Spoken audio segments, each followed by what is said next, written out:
जिले में एक कोटवार ऐसा भी है जो अपने आप को तहसीलदार व बड़े बड़े अफसरों का रिश्तेदार बताते हुए शासन के नियमों की अवहेलना कर रहा है। उसकी मनमानी इस कदर हावी है कि वह पिछले 1 वर्ष से ग्राम पंचायत का कोई भी कार्य नहीं कर रहा है। ना तो सरपंच की बात सुनता है और ना ही ग्रामीणों की। दरअसल पूरा मामला ग्राम पंचायत फुलवारी का है, जहां के कोटवार पर आरोप है कि वह अपने आप को तहसीलदार व बड़े बड़े अफसरों का रिश्तेदार बताते हुए शासन के नियमों की पालन नहीं करता।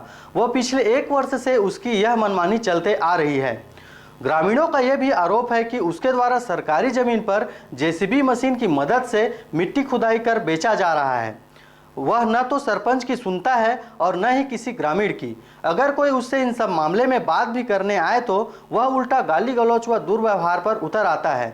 इन सब कारणों से परेशान होकर ग्राम पंचायत फुलवारी के सरपंच व ग्रामीणों ने उस कोटवार को हटाने के लिए जिला कलेक्टर को ज्ञापन सौंपा है। हम आ रहे हैं टहलू के बारे से लेके आ रहे हैं। टहलू हमारे गांव के किसान गांव में वो काम ही नहीं करता है और ग्राम पंचायती काम नहीं करता है। वो कई बार हम कह चुका, वो हम ही मतलब थोड़ा से बात मैंने कटु वचन बोलता है। क्यों नहीं करता काम आप हैं? अब बोलो वो बता सके कहूँ, अब हमरो गलती वो छाटे हो ही कहूँ तो सामना होती निराकरण तो बनती।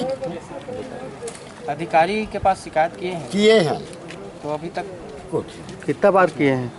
हम तहसीलदार के पास किए हैं और एडीएम के यहाँ किए हैं। तो अभी तक इसमें कार्रवाई नहीं हुआ है। अगर कार्रवाई नहीं करेंगे तो और क्या करोगे ग्रामीणों के द्वारा? अब क्या करबो, अब ऐसे रही गाँव ग्राम कोटवार के सिलसिला से आए थे।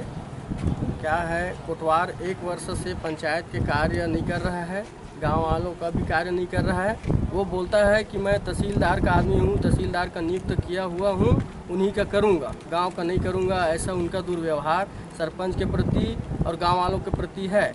इस कारण हम लोग कोटवार को हटाने के लिए यहाँ पूरे गांव इकट्ठा होकर जनदर्शन में आए हैं। और शिकायत किए थे क्या? जी, और तहसीलदार के यहाँ शिकायत किए हैं, एसडीएम के यहाँ शिकायत किए हैं, पर इसका कार्यवाही तहसीलदार के द्वारा नहीं किया जा रहा है। अब अभी तक तो कोई जानकारी नहीं आया है। मुंगेली से कैलाश कुमार की रिपोर्ट, आरजे रमझा झर।